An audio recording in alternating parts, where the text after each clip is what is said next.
kom ons gaan saam bid. Ek vra dat die manspersone vir ons sal staan, dan bid ons net saam. Hemelse Vader, U het vir ons deur nog 'n week gedra en ons sê vir U baie dankie dat U genade oor ons groot was, dat U krag in ons swakheid volbring is. Dierbare Here, ons besef dat ons 'n tyd beleef waar uitdagings baie groot is. Dis, Here, asof dinge net elke dag vir ons moeiliker raak, maar een ding wat ons kom leer het ook, is dat die blydskap in die Here is ons beskutting. Here, ons gesindheid waarmee ons 'n dag tegemoet gaan, bepaal ook daardie dag wat ons dan deurleef, en daarom sê U vir ons dat wees in alles dankbaar, want dit is die wil van God in Christus Jesus oor julle. En Vader, as ons kyk, te midde van die omstandighede, en te midde van die mekaar tye, nie net in Suid-Afrika, maar ook in die wêreld, eer ons U vir alles wat U nog vir ons gee, hoe U vir ons voorsien, en bo alles, dat U vir ons U wonderlike woord gegee het, as die lig vir ons pad, en die lamp vir ons voet, en dat U Heilige Gees uitgestort het, daarop Pinksterdag, wat in ons harte kom woning maak het, en U Gees gee ons verligte oë van die verstand, sodat ons die waarheid van die woord kan verstaan, sodat ons kan opgroei, tot daardie volle mate van grootte in Christus Jesus onse Here. Here, ons is vanmôre hier by mekaar, nie omdat ons dink ons is beter as ander nie, maar juis omdat ons besef hoe nodig ons U het. Ons het een lewe en gou gaan dit verby, en net wat ons vir die Here gedoen het, sal staande bly, en daarom is ons hier by mekaar met een begeerte, dat U deur U knegg, en deur U woord tot ons sal spreek, en dat ons met 'n ontvanklike hart sal, Here, dit hoor en ontvang wat U vir ons gee, en dat ons uit sal gaan, en vrug sal gaan dra tot eer van U heilige naam. Ons pleit, Here, dat U vir ons wysheid sal gee, daar by ons werksplekke, dat U vir ons wysheid sal gee in ons verhoudinge met mekaar, dat U vir ons wysheid sal gee om in hierdie krom en verdraaide geslag lewende getuies vir U te wees. U sê, sout van die aarde, lig van hierdie wêreld. En Here, ons bely, sonder U kan ons dit nie doen nie. Daarom hier is ons, Here, neem ons lewe, laat dit, Heer, U gewy wees, meer en meer.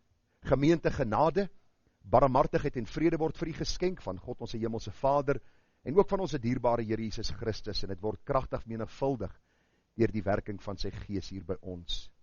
Amen. Nou vriende, nou kom ons by die hoogtepunt van ons erediens. Ons harte is voorberei deur die liedere wat ons gesing het, maar vanmôre gaan ons die woord van die Here oopmaak, en wanneer ons die Bybel gaan lees, dan weet ons dat God met ons self praat vanuit sy woord. Dit is die enigste boek in die wêreld wat deur die Heilige Gees geïnspireer is. Daarom kan ons die Bybel lees in watter geslag en in watter tyd gleef ook in hierdie wêreld, kan ons hierdie Bybelboek lees, en die Here het vir ons 'n antwoord, die Here het vir ons 'n boodskap, omdat God self sy woord ingegee het, en hy is die skepper van hemel en aarde, wat ons geskaap het, en wat ook vir ons deur sy Heilige Gees lei in sy waarheid, weet wie ons is, hy weet wat ons nodig het, en die gebed van my hart is, dat ons ook vanmôre uit die boodskap sal hoor, wat die Here vir ons hier aan die begin van 2024 wil sê. Nou, wie kan onthou waaroor ons laasweek gepraat het? Die antwoord is altyd so, né? Waaroor, daar was 'n man se naam gewees, Josua. Ok, ek gaan die boodskap weer volgende week preek, u onthou nie wat ek gepreek het nie, so Josua, en hy het voor hierdie onbekende pad gestaan, sê die Bybel, voor hulle in die land Kanaan ingetrek het, en daar was 3 dinge wat uitgestaan het. Die Here het vir hom sy woord gegee, gebed, en dan toewyding, gedissiplineerd te wees in jou wandel met die Here. Dikwels sê ek vir mense, ons het dissipline wanneer dit kom by ons werk, dissipline wanneer dit kom by ons sport, dissipline as dit kom by baie dinge, maar wanneer dit kom by die Here is ons baie keer sonder hierdie dissipline of toewyding, en dan vra ons dikwels, waarom gaan dit so sleg met my geestelike lewe? Waarom het ek weer in hierdie sonde geval, en waarom het ek weer hierdie ding verkeerd gedoen? En die antwoord is redelik eenvoudig, vriende, as ons gedissiplineerd God se woord lees, en in gebed voor die Here buig, sal die Here deur sy Gees ons leer en lei in die waarheid, en hierdie onbekende pad wat vir ons voorlees, soos ons tema laasweek was, sal die Here vir ons verlig met die waarheid van sy woord, en daarom is dit die gebed van my hart, dat ons sal sien, hoe belangrik dit is om hierdie onbekende pad van 2024 aan te durf, met God se woord as die lig vir ons pad en lamp vir ons voet, gebed waar ons met die Here praat, en dan ook die toewyding in ons lewens, om te sê, Here, kom wat wil, ek gaan U dien met alles in my lewe. Nou, vanmôre se boodskap gaan oor die gedagte van Psalm 30, nou, u wat nou al 'n geruime tyd deel is van ons gemeente sal weet, Een Sondag praat ek uit die boek Psalms, en dan die Sondag daarna praat ek oor die belangrike verse in die Bybel, vir die kinders van die Here. Ons hanteer sekere gedagtes, ons is tans besig met die tema, ons ontvang baie meer as wat ons verdien, en ons gaan volgende week bietjie stil staan by nog een van daardie gedeeltes in die Bybel, wat handel oor die saak dat ons meer ontvang as wat ons verdien. Vanmôre se gedeelte dan, Psalm 30, en ons tema gaan wees, saans 'n geween, smorens 'n gejuig. Saans 'n geween, smorens 'n gejuig. Dis 'n psalm van hierdie krygsman, hierdie koning, hierdie held, hierdie skaapwagter, die geroepene van die Here, die man na God se hart, die man Dawid. Ek lees vir u vanaf vers 1, u kan volg op die bord, ons lees uit die standaard vertaling van die Bybel, die 53 vertaling. 'n Psalm, 'n lied, by die inwyding van die huis. Dis 'n psalm van Dawid. Ek sal u verhoog, Here, want u het my opgetrek en my vyande oor my nie laat bly wees nie. Here, my God, ek het u aangeroep om hulp, en u het my gesond gemaak. Here, u het my siel uit die doderyk laat opkom, u het my lewend gemaak, uit die wat in die kuil neerdaal. Psalm sing tot eer van die Here oor sy gunsgenote, en loof sy heilige gedenknaam, want 'n oomblik is daar in sy toren, 'n lewe in sy goedgunstigheid, saans vernag die geween, maar smorens is daar 'n gejuig. Ek het wel in my sorgeloosheid gesê, ek sal vir ewig nie wankel nie. Here, u het my berg deur u welbehae sterk laat staan. U het u aangesig verberg, ek het verskrik geword. Ek het u aangeroep, Here, en ek het die Here gesmeek. Watter voordeel is daar in my bloed, as ek neerdaal in die kuil? Sal die stof u loof? Sal dit u trou verkondig? Hoor, Here, en wees my genadig, Here, wees my 'n helper. U het my weeklaag vir my verander in koordans. U het my roukleed losgemaak en my met vreugde omgord, sodat my eer u kan besing en nie swyg nie. Here, my God, vir ewig sal ek u loof. Baie besondere psalm in God se woord, en mag die Here dan ook die waarheid van hierdie woord ryklik aan ons harte seën. Nou, iets seker afgelei wat my teks van oordenking gaan wees, en dit kom daar uit vers 6 van Psalm 30, want 'n oomblik is daar in sy toren, 'n lewe in sy goedgunstigheid, saans vernag die geween, maar smorens is daar gejuig. En ek wil vanmôre met u praat oor die tema, saans is daar geween, smorens is daar gejuig. Laasweek die bemoedigende boodskap, dat ons die onbekende pad tegemoet kan gaan, met God se woord, gebed en dan ook toewyding. Vanmôre so bietjie 'n waarskuwende boodskap. Want vanmôre se boodskap gaan juis handel oor die gedagte, vriende, dat Psalm 30 vir ons kom leer, dat sonde het altyd gevolge. Sonde het altyd gevolge. Nou die woord sonde word nie meer regtig in die kerke gebruik nie. Hulle sê dit is negatief. Moenie vir mense wat al reeds in moeilike omstandighede self bevind, nog praat oor die gedagte van sonde nie, want dit werk amper 'n groter skuldgevoel in hulle, en hoe gaan hulle die dag tegemoet kan gaan as hulle met hierdie skuldgevoel sit, dat hulle nog sondaars is en voor God skuldig staan. Nou vriende, die rede waarom ek vanmôre met u gaan praat uit Psalm 30 is in die eerste plek, omdat dit op Psalm 29 volg. 29, 30 en ek gee hier raai, wat is die volgende Psalm wat ek gaan hanteer? 31. So ek praat net soos die woord van die Here aangaan uit elke Psalm, en die gedagte wat na vore kom, die hoofgedagte gee ek vir u deur, met die gebed dat u sal sien dat elke tema wat gevorm word, het 'n doel om jou en my op te roep, dat ons meer toegewyd aan die Here sal leef. Die gedagte van sonde kom baie in die Bybel na vore, en alhoewel die deursnee prediker nie meer daaroor wil praat nie, is dit juist die rede waarom God sy seun gestuur het na hierdie wêreld, omdat ons sondaars is. Ons is in hierdie toestand gebore, ons staan skuldig voor God, en ons het 'n oplossing nodig. En daardie oplosser is Jesus Christus, wat na hierdie wêreld gekom het. Psalm 30 gaan vir ons kom leer dat sonde het gevolge. Vriende, die gevolge wat ons gaan sien in hierdie Psalm, is dat sonde het altyd 'n innerlike effek of gevolg, en dikwels ook uiterlik. Anders gestel, dit raak ons sielelewe en dit raak ons liggaamlike toestand. U moenie dink dat u en ek kan sondig en dit raak nie ons liggaam, ons menswees nie. Want u sien, as die siel nie in harmonie met God is, vergewe, vrygespreek is nie, is daar altyd hierdie innerlike stryd wat 'n effek het op die uiterlike, wat ons lewens dikwels kompliseer en dan verrykende gevolge het. U kan miskien vir my vra nou, waar kom jy daaraan dat sonde innerlik en uiterlike effek op my het? Ek gaan vir 1 of 2 voorbeelde hier aan die begin van die boodskap net deurgee, 1 of 2 van baie voorbeelde, en dan sal u sien hoe belangrik die woord van die Here hierdie saak maak van sonde en die effek wat dit op ons het. Die eerste een wat ek vir u wil noem is Lukas 15, vers 15 tot 19, en u wat gereeld die Bybel lees, gaan nou vir my dadelik kan sê, in Lukas 15 lees ons van, die dokter het gesê, is was in hierdie oor, kom ons probeer om, ons lees van die verlore seun, die verlore seun. Die verlore seun kom na sy pa en hy sê vir sy pa, luister pa, ek soek my erfporsie. Ek wil hê wat my toekom, so asof iets hom toegekom het. 'n genadige pa, en die pa gee vir hom, hy sê vir hom, daar is jou deel, en die seun sê vir hom, cheers. Ek is moeg vir jou, ek is moeg vir jou huis, ek is moeg vir jou dissipline, ek is moeg vir hoe jy dinge hanteer, ek gaan op my eie aangaan. En die verlore seun pak sy goedjies, en hy vat die pad. En die Bybel sê, het sy goed deurgebring, saam met die sondaars, en al die booshede wat 'n mens kan doen. En hoor gou die effek op hierdie jong seun se lewe.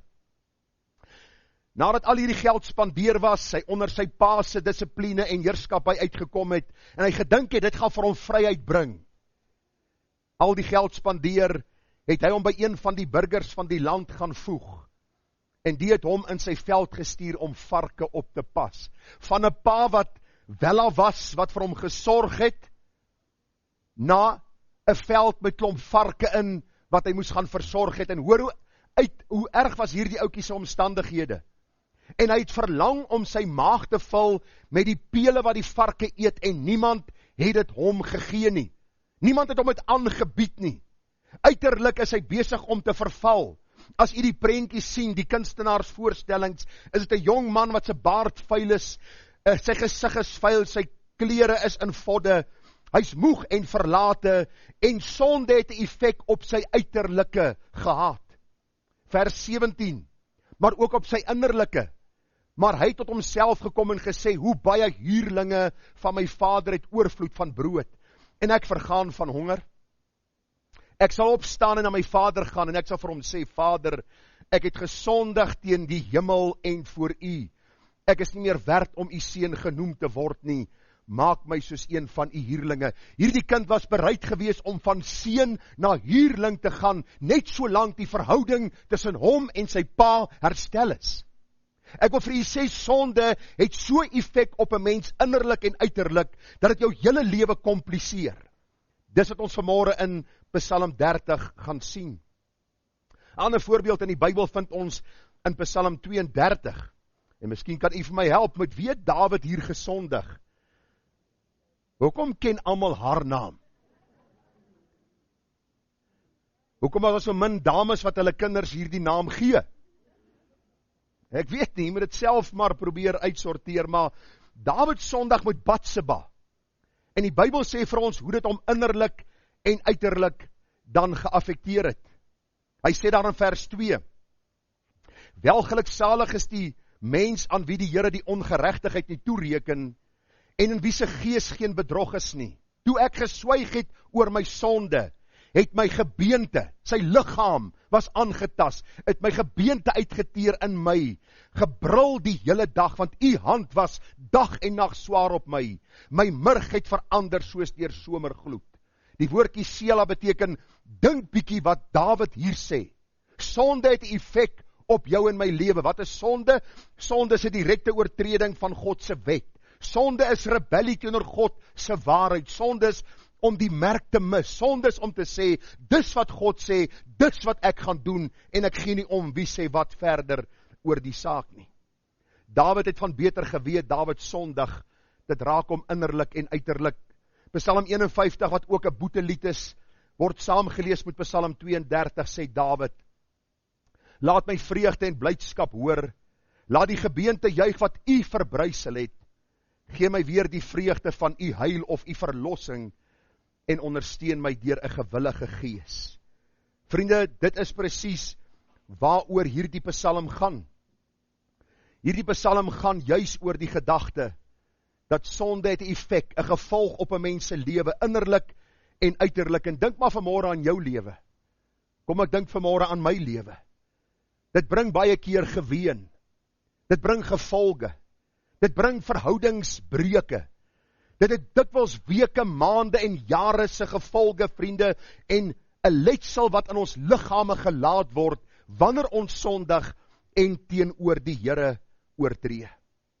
Maar wat vir my ook mooi was van hierdie psalm is dat daar altyd 'n lig aan die einde van die tonnel is. Ons gaan aan die een kant vanmôre kyk na saans, is daar 'n geween. Wanneer ek die sonde doen, is daar 'n effek op my innerlike en my uiterlike, maar daar is ook die genade, smorens is daar 'n gejuig. Daar is 'n tyd wat die Here ons vergewe en daar is weer nuwe hoop en daar is weer nuwe moed in my lewe om aan te gaan. Want u sien, hierdie psalm leer ons ook die vreugde van vergifnis wat die Here skenk aan die wat hom vra. Daarom gaan ons vanmôre 'n bietjie kyk, vriende, na hierdie psalm en bietjie met u deel oor hierdie psalm, want u mag miskien vra nou, waarom sou die Here so streng teenoor Dawid opgetree het?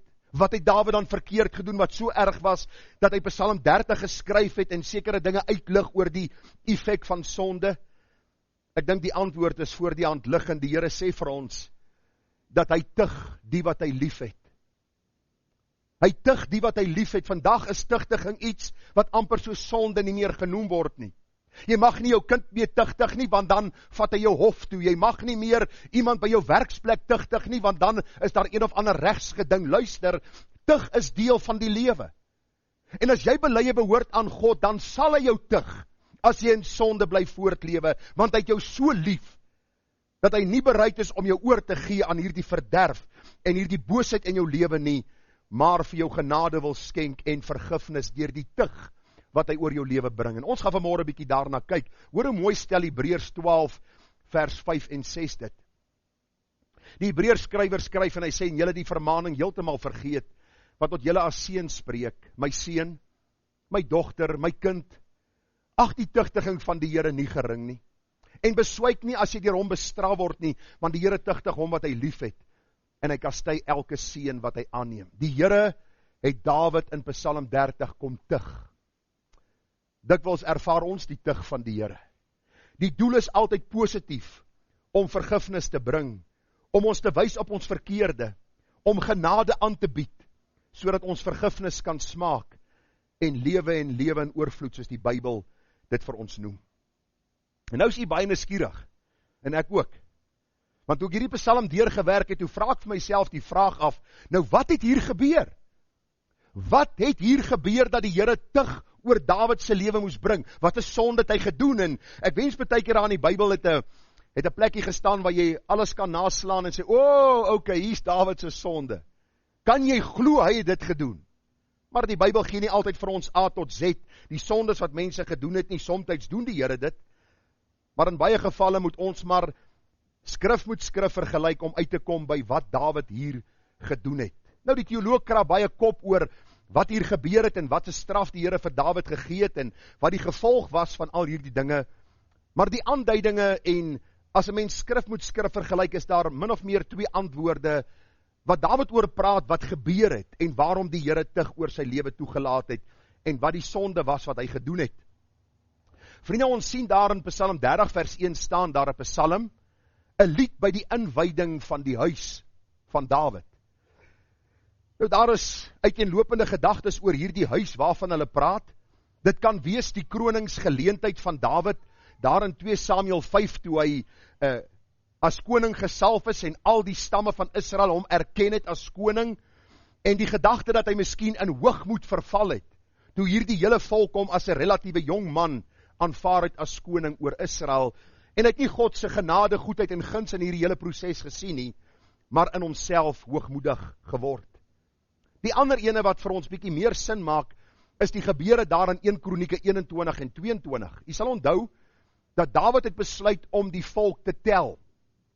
Hy wou 'n sensus gehou het. Hy wil die volk getel het. Sy leerowerste kom na hom toe en sê vir hom, Dawid, hoekom wil jy die volk tel? Mag die Here 1000 maal meer byvoeg as wat daar tans is. En Dawid sê vir hom, luister, ek is die koning, ek gee die opdrag, gaan tel die volk.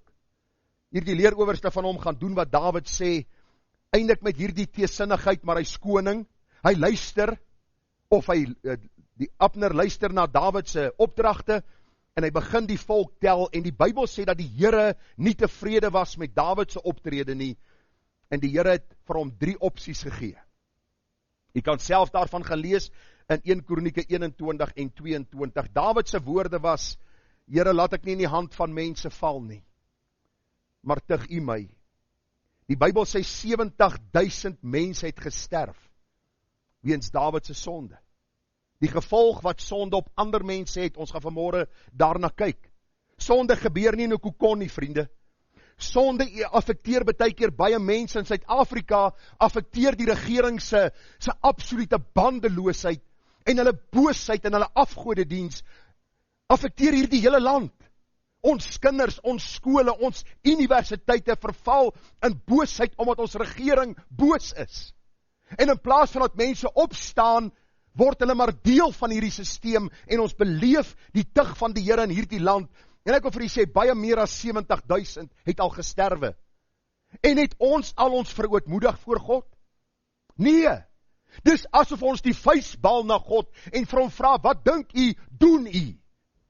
U skuld ons beskerming, u skuld ons hierdie bewaking en bewaring. God skuld ons niks, en ons sien hier in hierdie Psalm, dat een van die sondes van Dawid was gewees, dat Dawid groot in homself was. En hierdie hoogmoed van Dawid het die volk geaffekteer, en hierdie hoogmoed van Dawid het gelei tot die dood van 70,000 mense. En nou sê die kommentaarskrywers dat Dawid op 'n stadium gegaan het na hierdie berg Moria. Dit was eers vroeër gewees 'n dorsvloer, daar by Arauna. Die Bybel sê vir ons dat Dawid daar 'n altaar vir die Here gebou het, en die Here die pes van die volk afgewend. Maar die tug van die Here het oor Dawid gekom. So as ons dit moet saamvat, kan ons vir eenvoudig sê dat Psalm 30 gaan oor 'n sonde wat Dawid gedoen het. Die afleiding wat ons kan maak, het was hoogmoed gewees, wat nie net hom geaffekteer het nie, maar ook die mense van die land. En Dawid het sekere gevolge van hierdie sonde beleef. En kom ons kyk na die gevolge, en ons kom uit by die toepassing vanmôre. Die eerste ding wat Dawid ervaar het, was siekte. Word mense siek omdat hulle gesondig het? Nie noodwendig nie. Partykeer is daar gevolge van sonde. Partykeer kry mense longkanker omdat hulle trek aan hierdie sigaret van die môre tot die aand. Gebeur. Party mense kyk diep in die borrel en hulle kry lewersirose, ons weet dit. Maar daar is mense wat siek word as deel van die normale patroon van die lewe. Maar in hierdie geval sien ons die Here het Dawid met siekte aangetas, omdat Dawid teen God gesondig het. Ek lees vir u, Psalm 30 vers 3, Here, my God, ek het u aangeroep om hulp, en u het my gesond gemaak. Hierdie woordjie gesond, vriende, dui op die innerlike en uiterlike genesing wat Dawid ervaar het, en ons weet nie presies wat 'n siekte hy beleef het nie, maar ons weet hierdie sonde van hom het hom innerlik en uiterlik geraak. Jy sien, dit is een van die tekens van 'n ware kind van die Here, en jy moet vanmôre tog net hierdie gedagte toevat. As jy net vanmôre hierdie gedagte kan vat, in die hart kan bære, daaroor gaan dink as jy by die huis kom, dan sal jy al reeds 'n groot deel van hierdie saak verstaan. Want dikwels vra ons vir die Here, Here, die gevolge in my lewe, die hartseer wat ek nou beleef, waar kom dit vandaan? En dikwels kan ons dit terugvat, nie altyd nie, maar dikwels kan ons dit terugvat na sonde in ons lewe. Jy sien, dis een van die tekens van 'n kind van die Here, en dit is dat hulle pyn, smart en diepe ervaring van hierdie, ek wil amper sê, oordeel van God oor hulle lewens ervaar as hulle gesondig het. Wanneer 'n kind van die Here sondig, vriende, soos Dawid, en soos u en ek ook dikwels, dan tast dit my hele menswees aan. Geestelik en liggaamlik beleef ons pyn, ongemak, spyt en teleurstelling, en dikwels raak dit ons uiterlike mens. Ek onthou op 'n stadium toe ek so gevlug het om voltyds in die bediening te staan, die Here het my al geroep op 19-jarige ouderdom, 'n jong polisman, voortvarend, my lewe geleef, beland ek in die hospitaal, het voel of my hart gee al jare moeilikheid, so, jy moet nie te bekommerd wees nie, die dag is bepaal waarop ek sal sterwe, maar op 24-jarige ouderdom, beland ek in die hospitaal, hulle dog is my hart, hulle sien, nie is nie my hart nie, maar het was die jaar van die galblase. Jy het 'n hele hospitaalvloer gehad, en hulle het almal se galblaas uitgehaal. Elke jaar is daar 'n nuwe ding wat hulle uithaal, maar daardie jaar was ek een van hulle wat die galblaasoperasie moes kry op 24. En wat gebeur, ek lê langs 'n predikant in die hospitaalbed, en hy praat met my. En ek dink by myself, Gerard, jy lê hier, omdat jy jou hart verhard teenoor God, hy roep jou vir voltydse diens, en jy gaan aan met jou lewe, en jy hoor nie wat God sê nie. Dikwels het ek gehuil en geween en gesê, Here, ek weet wat u van my vra en verwag, ek is nie bereid om die opoffering te maak nie. Dank die Here, hy was genadig oor my op 28-jarige ouderdom, kon ek kweekskool toe gaan, en ek kon my dan ook bekwaam vir voltydse bediening. Ek wil vanmôre vir jou sê, as sonde jou nie raak nie, as jy vanmôre in sonde leef, en dit raak jou nie, en daar is nie in jou siel 'n wroging nie, kan ek vir jou duidelik uit God se woord sê, heel moontlik nie 'n kind van God nie. Want sonde raak ons innerlik, dit het effek op ons uiterlike, en daarom sien ons dat Dawid, na hierdie sonde van hom, hierdie absolute hartseer beleef het. Jy sien, die erge worsteling met sonde is iets wat mens liggaamlik uitput. Hoor wat sê Paulus in Romeine 7, die worsteling wat hy met sonde gehad het. Hy sê, ek verlustig my in die wet van God na die innerlike mens. Maar ek sien 'n ander wet in my lede wat stryd voer teen die wet van my gemoed, en my gevangene neem onder die wet van die sonde, wat in my lede is. Hy sê, ek elendige mens, wie sal my verlos van die liggaam van hierdie dood? Hierdie woordjie elendige mens beteken wretched of miserable. Dit beteken eenvoudig, vriende, dat Paulus kom en hy sê, luister, sonde het 'n effek op my lewe. En ek het nodig om dit voor die Here te bely en dit te laat staan. Dit is baie belangrik dat ons sal sien wat die Bybel vir ons wil kom leer in Jakobus 5 vers 14. Baie mense gebruik hierdie gedeelte totaal buite konteks. Hulle gaan self mense en bid vir hulle en sê, okay, nou is julle gesond en die Here het gesê is gesond. As jy die konteks gaan lees, het dit eintlik niks daarmee te doen nie. In Jakobus lees ons van die gemeente waar sekere mense siek was as gevolg van sonde. En hoor hoe bring die Bybel dit in verband, dat hulle sonde moet bely en hulle sal gesond word. Ek lees dit vir u, dat u dit self kan sien.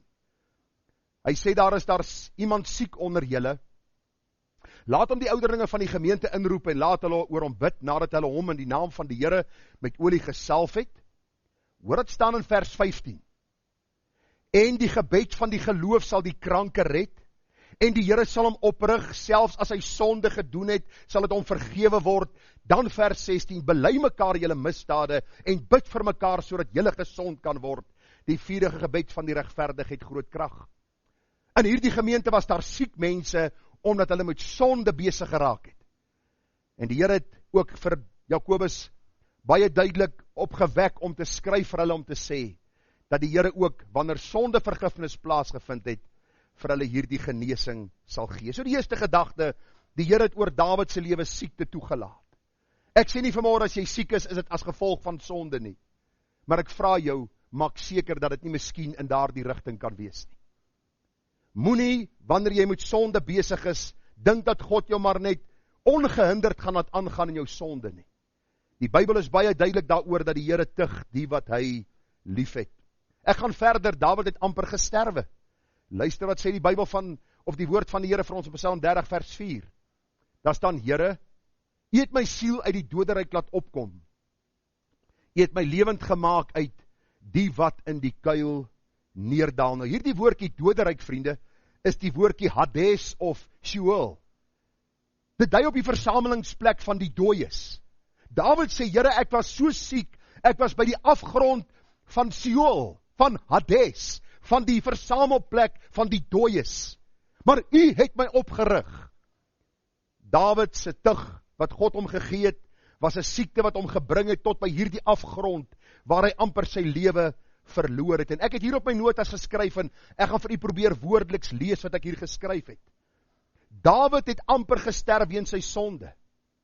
As jy en ek aan die Here behoort, luister vanmôre, dan moet ons baie versigtig wees hoe ons onder sy genade leef. Dink maar aan Israel. Al was hulle God se uitverkore volk, het hulle later in ballingskap beland.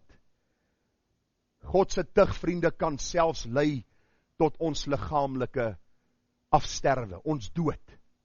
Ek kan miskien vir my sê, nou waar kom jy daaraan? Jy het gisterand te laat gaan slaap en vanmôre te vroeg opgestaan. Wys my die Bybel uit dat dit waar is. En ek gaan vir jou uit die Nuwe Testament wys dat sonde in 'n kind van God se lewe kan selfs tot sy dood lei. Die Bybel sê vir ons in die gedeelte wat ons gebruik by die nagmaal. Paulus skryf en hy sê vir hierdie gemeente in Korinte. Hy sê, maar die mens moet homself beproef en so van die brood eet en uit die beker drink. Want wie op onwaardige wyse eet en drink 'n oordeel oor homself, terwyl hy die liggaam van die Here nie onderskei nie. Daarom is daar onder julle baie swakkes en sieklikes en 'n aantal het ontslaap. Ek sê nie dis altyd die gevolg nie.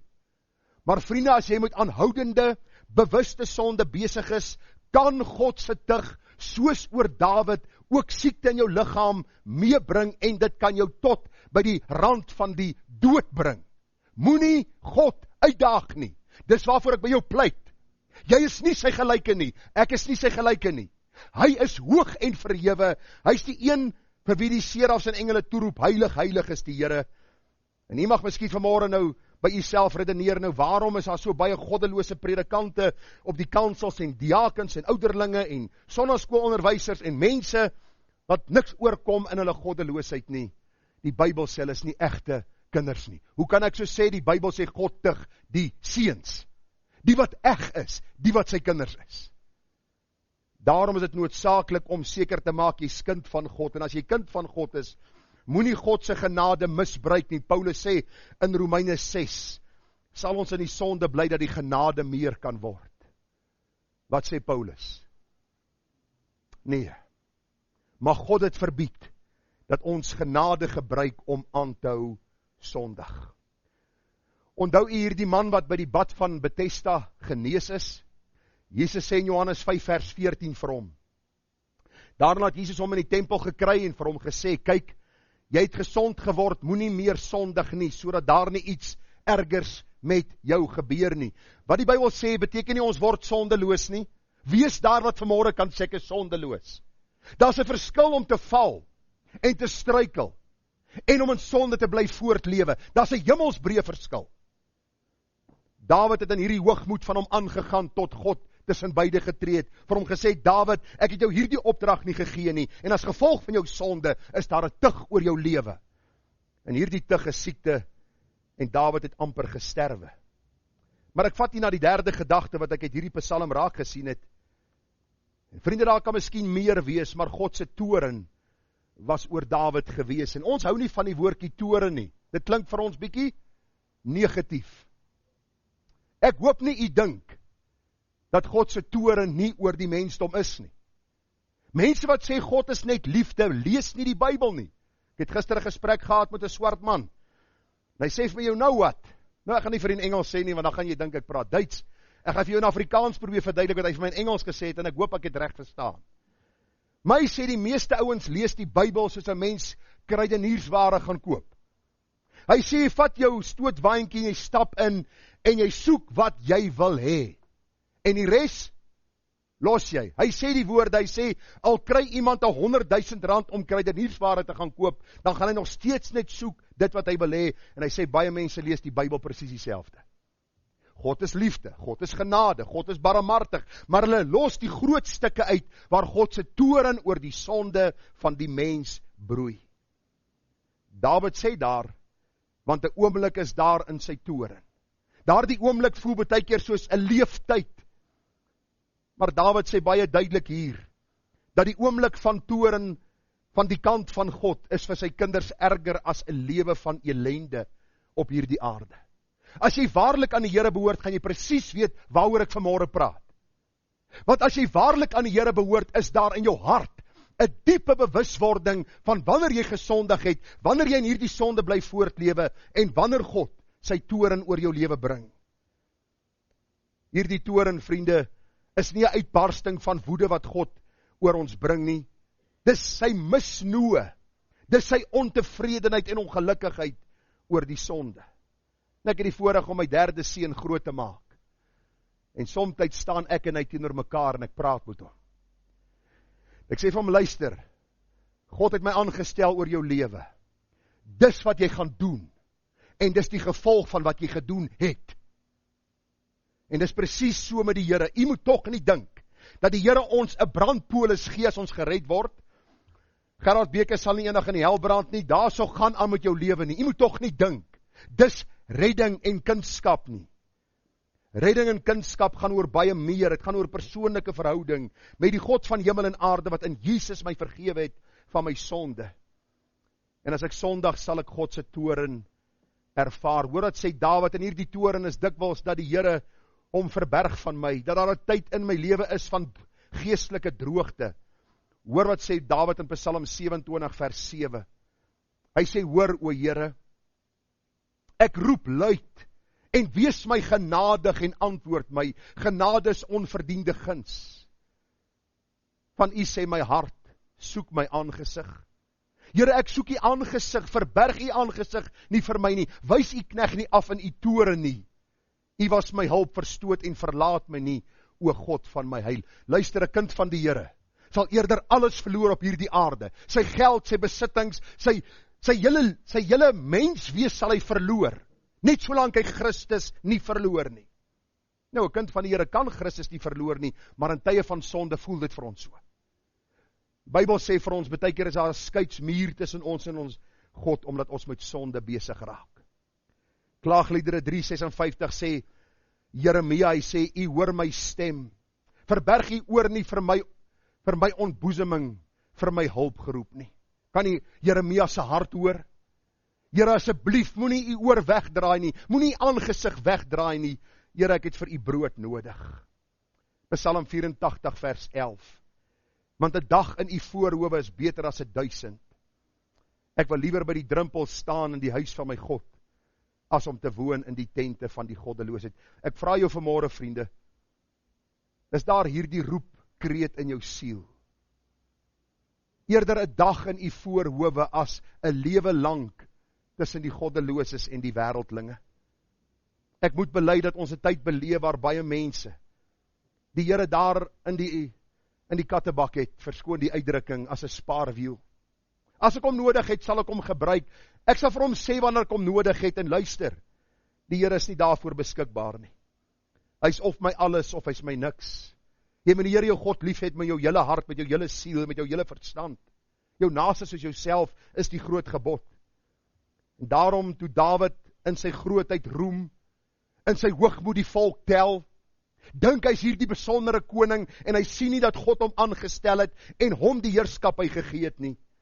Stuur die Here oor Dawid se lewe, hierdie siekte, waar hy amper gesterf het, en hy ervaar en beleef God se toorn. Die voorlaaste gedagte, die emosionele stryd en pyn, wat Dawid beleef het. Nou vriende, kyk bietjie in hierdie Psalm, hoe Dawid 'n rollercoaster ry. Weet jy wat 'n rollercoaster is? Wat is dit in Afrikaans? Dis 'n tuimeltrein. Het jy al dit gelees, 'n tuimeltrein? Ek wil nie in 'n tuimeltrein ry nie, ek sal eerder op 'n rollercoaster ry. Maar die gedagte is net, toe ek daar die vroutjie van my ontmoet, 35 jaar terug, toe was sy nog baie jonger as ek, dink 2,5 jaar, nog op die skool, en sy sê vir my, sy wil na die merry-go-round toe gaan, sy wil gaan rollercoaster ry. Glo my, wat 'n ervaring. Ek het die hele tyd omtrent vir haar so gesit en kyk soos sy gil en skree. Maar dis hoe ons verhouding begin het. En daar was baie rollercoaster oomblikke in ons huwelik gewees. Dawid beleef dit in hierdie sonde wat hy gedoen het. Hoor wat sê hy? Ek het wel in my sorgeloosheid gesê, ek sal vir ewig nie wankel nie. Hier is Dawid. Hy roep sy leerowerste en sê, gaan tel die volk. Die leerowerste sê vir hom, nee Dawid, moenie so iets doen nie, ons gaan Sondag teenoor die Here. Luister, ek is die koning, ek gee jou opdrag, gaan doen wat ek jou sê. En baie soos Nebukadneser loop hy op sy paleis se dak rond, en Dawid dink, ek sal nooit wankel nie. Die Here is my God, en ek kan doen wat ek wil, so, hy gaan my oorsien, man, wat is die tel van die volk nou tussen my en hierdie God? Die volgende een sê, vers 8, U het my berg deur U welbaar sterk laat staan.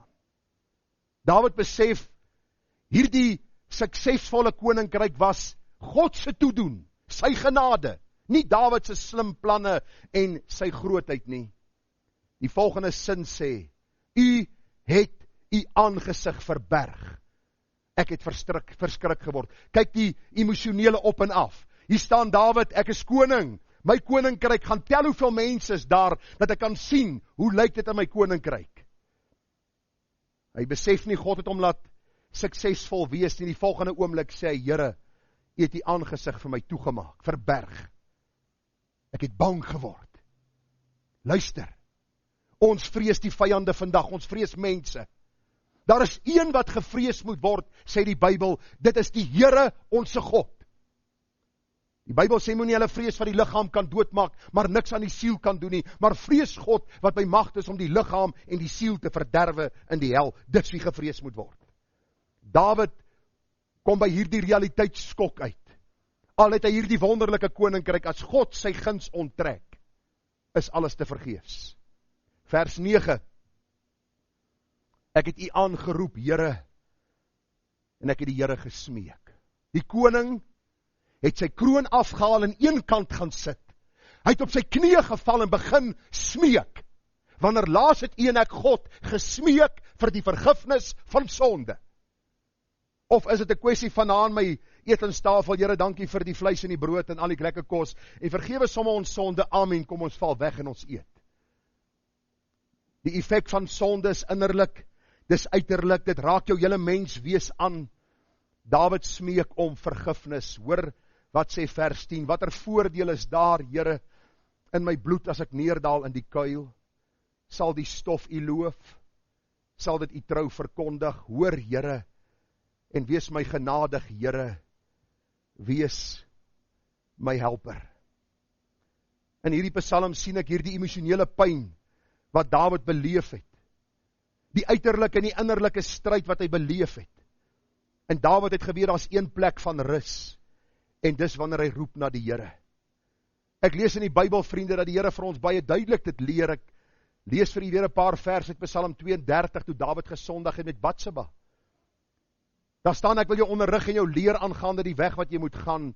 Ek wil raad gee, my oog sal op jou wees. Wees nie soos 'n perd, soos 'n muilesel wat geen verstand het nie. Wat 'n mens moet tem met toom en teel as hy tuig, anders kom hy nie na by jou nie. Die goddeloosheid baie smarte, maar hy wat op die Here vertrou, met goedertierenheid sal hy omring. Wees bly in die Here en juig oor regverdiges en jubel alle opregtes van hart. Aan die een kant, hierdie gedagte van moenie wees soos 'n donkie nie. Kom ons praat Afrikaans met mekaar. Maar wees soos een wat sê, Here, ek wil my vertroue in U stel. Asaf in Psalm 73 sê, toe my hart bitter gestemd en ek op my niere geprikkel was, toe was ek dom en het niks geweet nie, ek was 'n dier by U. Sonde bring hierdie emosionele op en af kurwes in jou lewe. Ek wil jou vra vanmôre, dink aan die leuen wat jy onlangs vertel het, om miskien weg te kom in 'n besigheidstransaksie, of miskien daar by jou huis, voor jou pa en ma. Dink aan die skaamte, dink aan die pyn, dink aan die gevolge. As jy volwasse is, vriende, kan dit lei tot werksverlies, ek weet dit. Dit kan lei tot die vervreemding van mense om jou, wat jou sal uitkryg as 'n leenaar, en skade bring op die naam van die Here. Dink aan die leuen wat jy die afgelope tyd vertel het. Ek hoop, en ek vertrou dat God in jou binneste met jou besig is, en dat jy in 'n wroging sit, en jy 'n begeerte het om hierdie sonde te bely en te gaan regmaak.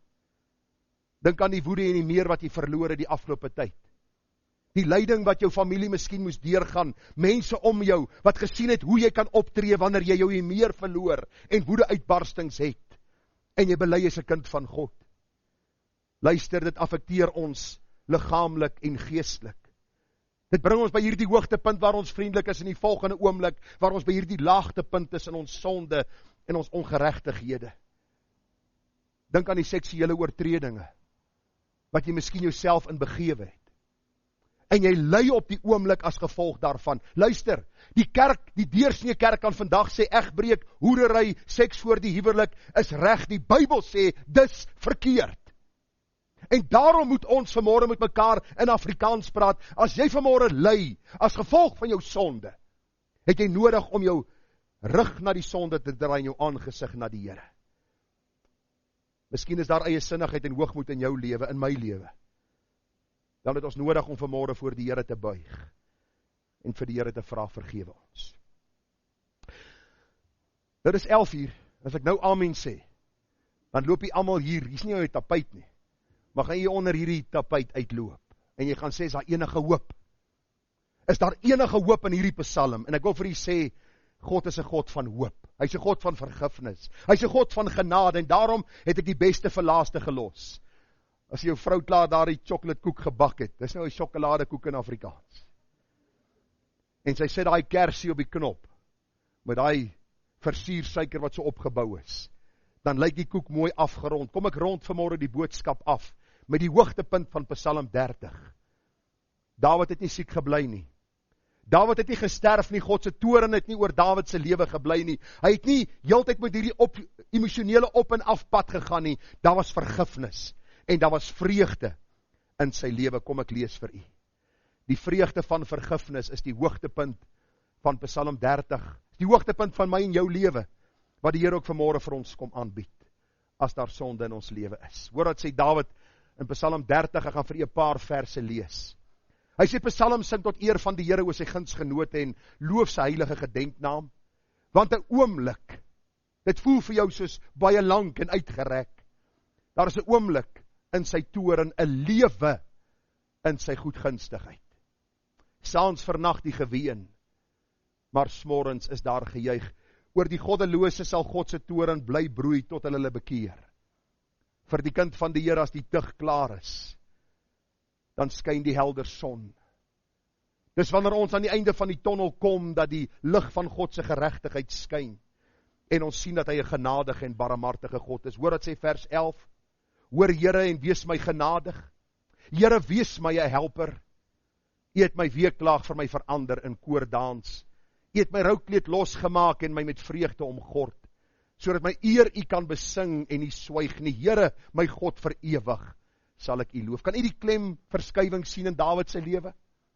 Die siekte, die amper dood, die toorn van God, die emosionele op en af tydperk, na hierdie lig wat vir hom opgaan. Die storm is verby, sy sonde is vergewe. Daar is weer vrede tussen God en Dawid. En Dawid sê, ek kan nie stil bly nie. Ek moet U loof en prys. Nou vriende, ek wil net gou vir ietsie noem oor die koordans. Mense sê, die Bybel sê ons moet koordans, en dan doen hulle die waslap vasttrap, en allerhande snaakse goed in die kerk, en hulle hardloop op en af, en hulle maak 'n treintjie, en ek moet vir u sê, ek het op 'n stadium, by 'n kerk gepreek, het ek op 'n stadium gebid het, Here, asseblief, dat daar beerkrag kom. Laat die speakers net oppak, of die luidsprekers, want ek kan net nie meer nie. En genadiglik na omtrent 'n halfuur, my gebed was nie verhoor op daai stadium nie, maar na 'n halfuur het hulle moeg geraak, en hulle het my kans gegee om te preek, en ek het gepreek. So die koordans is nie dat Dawid snaakse goed gedoen het, en sy vrou gegryp het, en hulle die een of ander sokkie gedoen nie. Die gedagte is hier 'n spontane uitroep van blydskap. Ek is vergewe, die Here het my sonde vrygespreek. Ek hoop u weet van so iets in die lewe. Want Christenskap is iets wat 'n mens siek maak.